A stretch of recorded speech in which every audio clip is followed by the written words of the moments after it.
Good morning student. कल मैंने आपको फाहियान की भारत यात्रा का नामक पाठ पढ़ाया था, जो लिखा था महावीर प्रसाद द्विवेदी ने, कि सन 400 ईस्वी में फाहियान जो है अपनी यात्रा के लिए निकले थे और उन्होंने जो भी यहाँ पर आने के लिए कठिनाई देखी उसका वर्णन उन्होंने इसमें किया। और बड़ी कठिनाइयों के साथ 2 महीने बाद वे कहाँ पहुँच गए थे? खोतान। खोतान से चलकर वे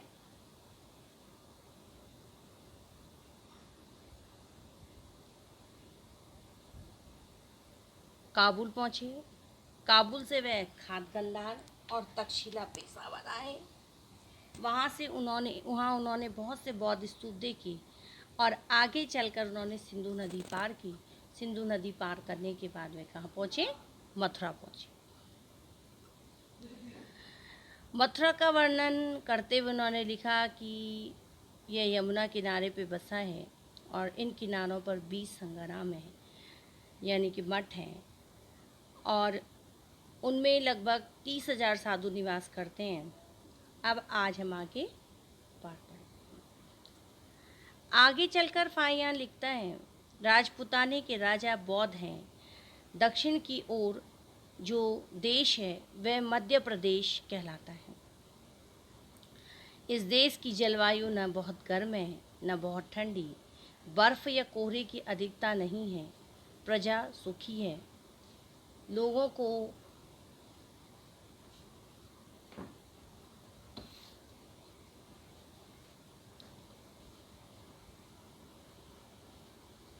कर अधिक नहीं देना पड़ता। शासक लोग अत्याचार नहीं करते। किसानों को अपनी उपज का एक निश्चित भाग राजा को देना पड़ता है। लोग इच्छा अनुसार चाहे जहाँ घूम फिर सकने के लिए स्वतंत्र हैं। अपराधी को उसके अपराध के अनुसार ही भारी या हल्का दंड दिया जाता है। देश भर में जीव हत्या नहीं होती। बाजारों में कसाई खाने और मांस बेचने की दुकानें नहीं हैं। बुद्ध भगवान के समय से इस देश के राजा महाराज तथा अमीर लोगों में दान से विहार निर्माण करने की प्रथा चली है। वे लोग भूमि आदि का दान पत्र लिख देते हैं, जिसकी आय से विहारों का काम चलता है। विहारों में रहने वाले साधु संतों को मुफ्त भोजन मिलता है। अब उन्होंने आगे चल के बताया और अपनी पुस्तक में लिखा कि राजपुताने के राजा बौद्ध थे। दक्षिण की ओर जो देश है वह मध्य प्रदेश है। अब वह कहाँ पहुँचे? मध्य प्रदेश। इस देश की जलवायु न बहुत गर्म है न बहुत ठंडी है। बर्फ़ या कोहरे की अधिकता नहीं है। प्रजा बहुत सुखी है। इस राज्य में लोगों को कर नहीं देना पड़ता। शासक लोग अत्याचार नहीं करते। किसानों को अपनी उपज का एक निश्चित जैसे तय कर दिया जाता है कि आपने इतना कर इस समय देना है। जो भी अनाज वे राजा के भंडार गृह में पहुंचाएंगे। यहाँ पर एक निश्चित भाग राजा को देना पड़ता है। लोग इच्छा अनुसार कहीं भी घूम फिर सकते हैं, कोई रोक टोक नहीं है। बाज़ारों में कसाई खाने नहीं है। मांस बेचने की दुकानें नहीं हैं।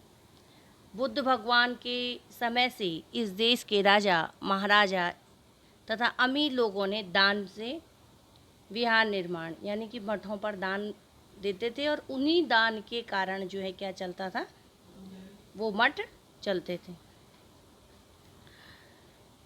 मथुरा से चलकर फाहियान ने कन्नौज, श्रावस्ती, कपिलवस्तु, कुशीनगर, पाटलिपुत्र, राजगृह, गया, काशी आदि विभिन्न स्थानों की यात्रा की। अब फाहियान जब आगे आए तो आगे चलकर उन्होंने क्या देखा? कन्नौज, श्रावस्ती, कपिलवस्तु, कुशीनगर, पाटलिपुत्र राजगृह, गया, काशी और विभिन्न स्थानों की यात्रा की। भगवान बुद्ध की जन्मभूमि कपिलवस्तु को फाहियान ने बुरी दशा में पाया। नगर उजाड़ था। कुशीनगर, जहाँ बुद्ध ने लीला समाप्त की, बुरी दशा में था। वैशाली नगर में बौद्ध धर्म की पुस्तकों का संग्रह करने के लिए बौद्धों का दूसरा सम्मेलन हुआ। इस स्थान की दशा अच्छी थी। पाटलिपुत्र, जो अब पटना के नाम से जाना जाता है, का वर्णन करते हुए फाहियान ने लिखा, पाटलिपुत्र का पुराना राजमहल बड़ा अद्भुत है। उसके निर्माण में बड़े बड़े पत्थरों से काम लिया गया है। अब जब वे मथुरा से चलकर आगे आए और कपिलवस्तु में पहुंचे, तो कपिलवस्तु क्या है? भगवान बुद्ध की जन्मभूमि। उसको उन्होंने क्या देखा? बहुत बुरी दशा में। नगर उजाड़ था। उसके आगे आए कुशीनगर आए, जहाँ की बुद्ध ने अपने इस जीवन काल का अंतिम क्षण बिताया था, यानी कि उनकी मृत्यु यहीं हुई थी, कुशीनगर में। वह भी बहुत बुरी दशा में थी। फिर वैशाली नगर में बौद्ध धर्म की पुस्तकों का संग्रह करने के लिए बौद्धों का दूसरा सम्मेलन हुआ। इस स्थान की दशा अच्छी थी। पाटलिपुत्र, जो अब पटना के नाम से जाना जाता है, उसका उन्होंने वर्णन करते हुए लिखा कि पाटलिपुत्र का पुराना राजमहल बड़ा अद्भुत है। उसके निर्माण में बड़े बड़े पत्थरों से काम लिया गया है। यह मनुष्य के हाथों से ना बना होगा, क्योंकि वह इतना बड़ा था कि इतने बड़े बड़े पत्थर, बहुत सुंदर। उनको लगा कि ये तो जो है कोई इंसान नहीं बना सकता। उसमें लगभग 600-700 साधु रहते हैं। दूसरे महीने के 8वें दिन यहाँ एक उत्सव होता है, एक त्यौहार मनाया जाता है। इस त्यौहार के अवसर पर 4 पहियों का एक रथ बनाया जाता है। रथ पर 5 खंडों का बना हुआ एक मंदिर रखा जाता है, यानी कि उस मंदिर के 5 खंड किए जाते हैं। मंदिर बहुत सजा हुआ रहता है। उसमें भगवान बुद्ध की एक मूर्ति स्थापित की जाती है। इसी प्रकार से 30 रथ तैयार किए जाते हैं। यह उत्सव बड़े समारोह में मनाया जाता है। धनी लोगों ने नगर में असहाय रोगियों की चिकित्सा के लिए औषधालय खोल रखे हैं। जो वहाँ के अमीर लोग हैं, उन्होंने, जो लोग जिसका कोई साथी ना हो, गरीब, अनाथ, उनके लिए क्या करा है? एक अस्पताल खोला है। औषधालय, चिकित्सा के लिए औषधालय, यानी कि दवाइयाँ उपलब्ध होती हैं। फाहियान ने गया में बौद्ध वृक्ष तथा बौद्धों के अन्य धार्मिक स्थानों का दर्शन किया। उसके उपरांत वह काशी गए। ताम्रलिप्ति आदि स्थानों का भ्रमण कर जहाज द्वारा सिंघल द्वीप गया। लंका में उसने बहुत सी धार्मिक पुस्तकें इकट्ठी कर ली। अब भारत की यात्रा पूर्ण करने के बाद वह कहाँ पहुँचे? लंका। लंका जाने में उन्होंने बहुत सी बौद्ध धर्म की जो धार्मिक पुस्तकें थी, उनको अपने साथ लिया, इकट्ठी की। तत्पश्चात फाहियान लंका में 2 वर्ष तक रहा। वहाँ उन्होंने कितने साल व्यतीत किए? 2 साल। भारत की तरह वहाँ भी उसने बौद्ध धर्म का बड़ा उत्कर्ष देखा। वहाँ उन्होंने देखा कि बौद्ध धर्म बड़ा समृद्धिपूर्ण है, बहुत उन्नति कर रहा है। भारत की तरह वहाँ भी उसने बौद्ध धर्म की बहुत सी पुस्तकें और मूर्तियाँ इकट्ठा कर ली थी। उन्हें वह अपने साथ चीन ले गया।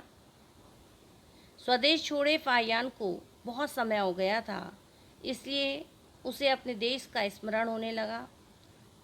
काफ़ी साल तक वह भारत और लंका की यात्रा पर रहे। तत्पश्चात उनको क्या हुआ? अपने देश की याद आने लगी। इसलिए उन्होंने क्या करा? अंत में उसने एक जहाज़ से यात्रा की। वह अनेक कठिनाइयाँ उठाता हुआ अपने देश को चल पड़ा और 8 दिन की लंबी यात्रा के उपरांत दक्षिण चीन में समुद्री तट पर सकुशल पहुंच गया।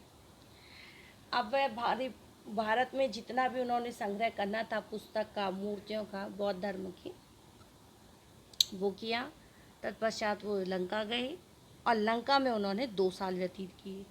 वहाँ भी उन्होंने जो है बौद्ध धर्म का जितना भी संग्रह कर सके वो इकट्ठा करने के बाद वे कहाँ गए, उनको अपने देश का स्मरण हो, अर्थात अपने देश की याद आई, अपने परिवार की याद आई। और उसके पश्चात फाहियान कहाँ गए, समुद्री रास्ते से 8 दिन की यात्रा करने पर एक जहाज के द्वारा वे अपने चीन में समुद्री तट पर सकुशल पहुंच गए। भारत यात्रा करके फाहियान ने स्वयं को धन्य समझा। उससे आज भी प्रत्येक भारतवासी का मस्तक गौरव से ऊंचा उठता है। आज भी प्रत्येक भारतवासी का मस्तक गौरव से ऊंचा उठता है, अर्थात कि जब कोई हमारे यहाँ आए और हमारे देश की प्रशंसा करे तो स्वाभाविक है हर देशवासी का जो गौरव है वो ऊंचा ज़रूर होगा, क्योंकि अपने देश की प्रशंसा होगी, यहाँ के लोगों की प्रशंसा होगी तो हर व्यक्ति को बड़ी प्रसन्नता होती है। ये कहानी महावीर प्रसाद द्वारा लिखी गई थी, जिसमें उन्होंने हमें फाहियान के बारे में बताया कि किस तरह से वे भारत आए, क्या क्या संघर्ष उन्होंने किया। 2 महीने की लंबी अवधि के बाद उन्हें पैदल यात्रा के दौरान वो खोतान पहुँचे, किस तरह वो मथुरा पहुँचे और अंत में वो लंका गए। लंका में 2 साल तक रहे। 2 साल में उन्होंने वहाँ भी बौद्ध धर्म का बड़ा उत्कर्ष देखा। बौद्ध धर्म भारत की तरह यहाँ से भी उन्होंने जो है पुस्तकें और मूर्तियाँ इकट्ठा की और उसके बाद वे 2 साल बाद कहाँ गए, अपने देश के, यानी कि चीन के लिए। अब जब वे भारत से गए तो उनको बड़ा धन्य महसूस हुआ। क्यों? क्योंकि उनका मेन मकसद क्या था, बौद्ध धर्म का के बारे में जानना। उनका जब लक्ष्य रहा कि मुझे बौद्ध धर्म के बारे में जानना है, क्योंकि बीच से तो उनके साथ के जो कई यात्री आए थे वो वापस लौट गए, क्योंकि रास्ते में बड़ी कठिनाइयों का सामना करना पड़ा था। पर उनका मकसद, उनका लक्ष्य था कि मुझे बौद्ध धर्म के बारे में जानना है। बहुत सारी किताबें उन्होंने यहाँ से संग्रह की। इकट्ठी करने के बाद वे अपने साथ चीन लेके गए। यही बात महावीर प्रसाद जी इस पाठ के माध्यम से बताना चाहते हैं कि यदि हम अपने मन में ठान लें कि हमें यह कार्य करना है तो हम वह कार्य जरूर करेंगे। उसके पश्चात उन्होंने ये भी बताना चाहते हैं कि जब हमारे